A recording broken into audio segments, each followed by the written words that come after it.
Plus நான் அதான் கல்யாண டைமில் சொல்லிட்டு இருந்தேன், நாங்கள்லாம் படாத பாடு பட்டுக்கிட்டு இருக்கோம், நீங்கள் வந்து புது பொண்ணு வந்த நேரம் ஆர்யா பிரதருக்கு டைம் மாறிடுச்சுன்னு எல்லாம் அக்கௌண்ட்டு சாய்ஷா எடுத்துகிட்டு போயிடுவாங்க, எல்லா கிரெடிட்டும் அவங்களுக்கு போக போகுதுன்னு சொல்லிட்டு இருந்தேன். அந்த மாதிரி எல்லாமே பாசிட்டிவாக கல்யாணத்துக்கு அப்புறம் எல்லா விஷயங்களும் ரொம்ப பாசிட்டிவாக நடந்துட்டு வருது. அது உண்மையாகவே சாய்ஷாவோட லக்கு தான் டெஃபினட்டாக. இந்த நேரத்தில் இன்னொரு விஷயமும் ஞாபகம் எடுத்துக்கிட்டு, ஏன்னா எங்களோட வெல்விஷர் திரு ஆடிட்டர் சண்முகம் அவர்கள் எனக்கும் சரி கடந்த நான் சினிமா வந்ததுலேருந்து என்னுடைய வெல்விஷர் ப்ளஸ் ஆர்யா பிரதரோட ரைட் ஹேண்ட்னே சொல்லலாம்.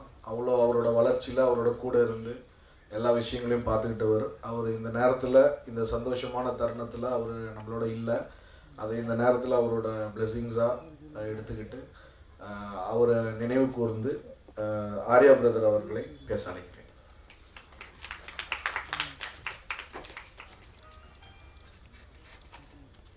எல்லாருக்கும் வணக்கம். ரொம்ப சந்தோஷமாக இருக்குது, ஒரு வருஷத்துக்கு அப்புறம் ஒரு படத்துக்காக எல்லாரையும் உங்களை மீட் பண்ணுறதுல ரொம்ப சந்தோஷமாக இருக்குது.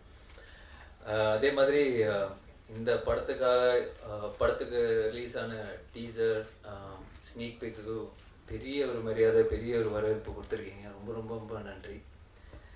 ஏன்னா சாந்தகுமார் சார் ஒரு 8 இயர்ஸ்க்கு அப்புறம் ரிட்டர்ன் வந்திருக்காரு. ஏன்னா அவர்கிட்ட நான் வந்து கேட்டேன், சார் என்ன சார் இந்த மாதிரி 8 இயர்ஸ் ஆச்சு சார், என்ன சார் பண்ணீங்க அப்படின்னு கேட்டேன். இல்லாரியா நான் வந்து மௌனகுரு ரிலீஸ் ஆன அப்புறம் ஃபஸ்ட்டு அட்வான்ஸ் வந்து நானும் சார்ட்ட வாங்கினோடனே அந்த இதில் ஒரு புல்லட் வாங்கிட்டேன். புல்லட் வாங்கி சரி நம்ம இந்தியாவே பார்க்கலையான்னு சொல்லி இந்தியா சுற்றி பார்க்க போயிட்டு வரதுக்கு 2 இயர்ஸ் ஆச்சு அப்படின்னாரு. என்ன சார் சொல்கிறீங்க? இல்லை அதுக்கப்புறம் அப்படியே டைம் போயிடுச்சு ஆரியா, இந்த படத்துக்கு அப்புறம் சைக்கிள் ஒன்று வாங்கலாம்னு இருக்கேன் அப்படின்னாரு. சார் பைக்கில் போனதுக்கு 8 வருஷம் ஆச்சு, இதுக்கப்புறம் நீங்கள் சைக்கிளில் போய் அடுத்த படம் எப்போ சார் எடுப்பீங்க? தயவுசெய்து முடிஞ்ச ஒரு ஃப்ளைட் வாங்குங்க அப்படின்னா. ஸோ பட் உண்மையிலே நானும் சார் இதில் வந்து பாராட்டேன்னா, சாந்தகுமார் சார் வந்து இப்போ ஒரு பெரிய ஒரு தெனாவட்டில் நான் இப்போ ஒரு நல்ல படம் எடுத்துட்டேன், சரி என்ன அவசரம் அப்படியெல்லாம் இல்லாமல், இல்லை அவர் கூட லான்ச் ஆன நிறைய டைரக்டர்ஸ் பெரிய பெரிய படங்கள் பண்ணிட்டாங்க, வேறு வேறு நிறைய சம்பாதிச்சிட்டாங்க, அந்த ஒரு இன்செக்யூரிட்டி இல்லாமல், இல்லை நம்ம ஈகோ ஆஸ் எ பர்சனாக வந்து அவருக்கு ஈகோன்ற விஷயமே அவர்கிட்ட இல்லை. ஸோ நம்ம வந்து அவருக்கான டைம் அவர் எடுத்துக்கிட்டாரு, அதுதான் நான் சொல்லுவேன். பட் ரொம்ப பியூட்டிஃபுல்லான ஒரு கதை பண்ணியிருக்காரு. ஏன்னா சாந்தகுமார் சார் ஆக்சுவலாக நானுவல் சார் வந்து இந்த மாதிரி சாந்தகுமார் சார் 8 வருஷத்துக்கு அப்புறம் வந்திருக்காரு, கதையோட கேட்குறியா அப்படின்னாரு. சரி சார் கண்டிப்பாக கேட்குறேன் சார், கண்டிப்பாக அந்த படம் பண்ணால் நல்லா இருக்கும் சார் அப்படின்னேன். சரி அவரும் சாத்தியா அண்ணா வந்து என்னை மீட் பண்ணார். மீட் பண்ணி சரி கதை சொல்ல வரான்னு சொல்லிட்டு நானும் வெயிட் பண்ணி ஒரு 2 ஹவர்ஸ் மீட் பண்ணோம். ஏதோ பேசினா என்ன சைக்கிளிங் பற்றி தான் நிறைய பேசினார். சைக்கிள் எப்படி பண்ணுறீங்க, அது நானும் பைக்கில் நிறைய ட்ராவல் பண்ணி அதெல்லாம் சொல்லிட்டு போயிட்டார். சரி அடுத்த வாரம் மீட் பண்ணுவோம் அப்படின்னு சொல்லிட்டு அடுத்த வாரம் திரும்ப மீட் பண்ணி இன்னொரு 2 ஹவர்ஸ் மீட் பண்ணி செம்ம கதை ஒன்று பண்ணியிருக்கேன், நல்லா கதை பண்ணியிருக்கேன் அப்படின்னாரு. சரி மீட்டிங் முடிச்சுட்டு போயிட்டாரு. அப்புறம் நானும் சரி என்ன பிரதர் என்ன கதை எப்படி இருக்குது? சூப்பர் கதை, நல்லா இருக்குது அப்படின்னு, சூப்பர் கதை பண்ணியிருக்காரு அப்படின்னு. என்ன கதை கேட்டிங்களா? அவர் சொல்லிட்டு போனார், நல்ல கதை. என்ன பிரதர் சொல்றீங்க, இன்னும் கதை சொல்லியா? சரி உங்களுக்கு சொன்னாரா கதை அப்படின்னா, எனக்கும் சொல்லி சரி உண்டையா சொல்லுவேன்னு சொல்லிட்டு நான் உண்டு அமைச்சேன் அப்படின்னாரு. இல்லை பிரதர் நல்ல கதை தான் பண்ணியிருக்காருன்னு நினைக்கிறேன் அப்படின்னா. பட் ஃபர்ஸ்ட் டைம் அவர் கதை சொல்லும்போது அந்த மகாமுனி 2 கேரக்டர் மகா கதை மட்டும் சொல்லிட்டு அப்படியே ஆஃப் பண்ணி விட்டாரு. அப்புறம் அந்த சைடு என்ன நடக்குதுன்னு எனக்கு சுத்தமாக தெரியல. பட் அவர் சொன்னது தான், இப்போதைக்கு நீ மகா உன் மைண்டுக்குள்ளே ஏற்றினா போதும், முனி நான் அது நடிக்கும்போது நான் சொல்கிறேன் அப்படின்னாரு. உண்மையிலே ஹெல்ப்ஃபுல்லாக இருந்தது. ஏன்னா மகா கேரக்டர் வந்து ஒரு பயோகிராஃபி வச்சுருந்தார். அவன் சின்ன வயசுல எப்படி பிறந்தா சாவர வரைக்கும் ஒரு டீட்டெயில் வச்சுருந்தார்.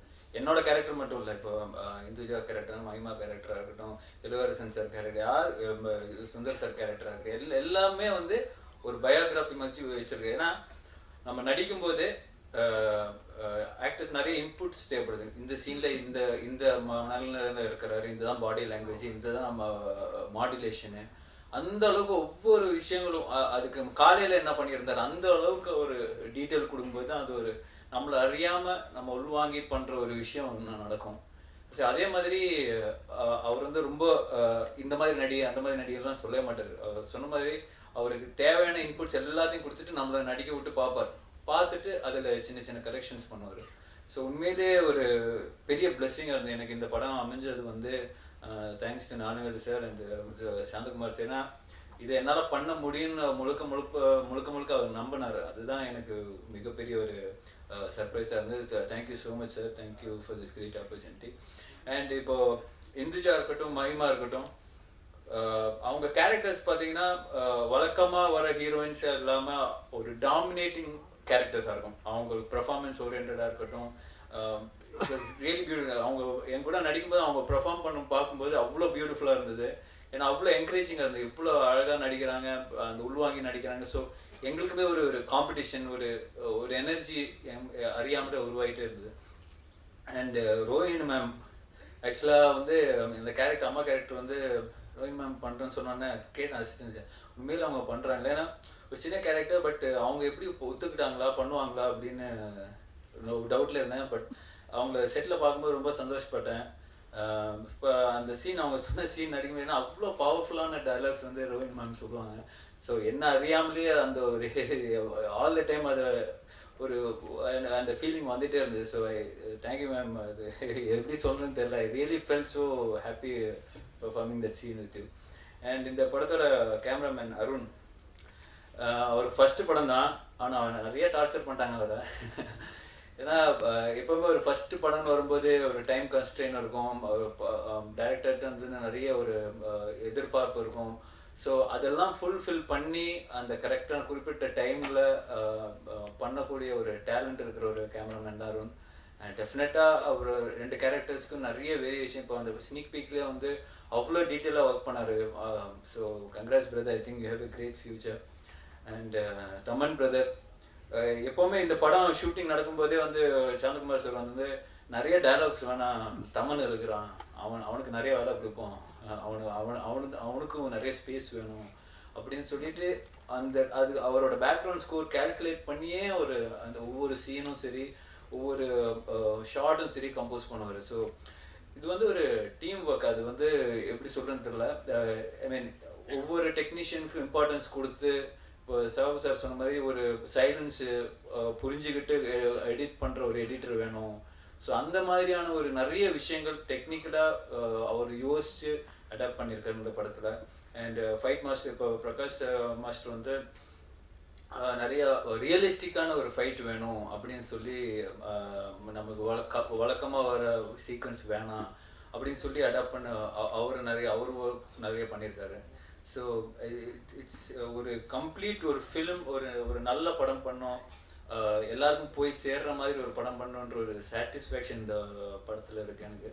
So once again thank you so much. And இந்த படம் இவ்வளோ தூரத்துக்கு நீங்கள் சப்போர்ட் பண்ண உங்களுக்கு ரொம்ப ரொம்ப நன்றி. மேலும் சப்போர்ட் பண்ணுங்கள். Thank you so much.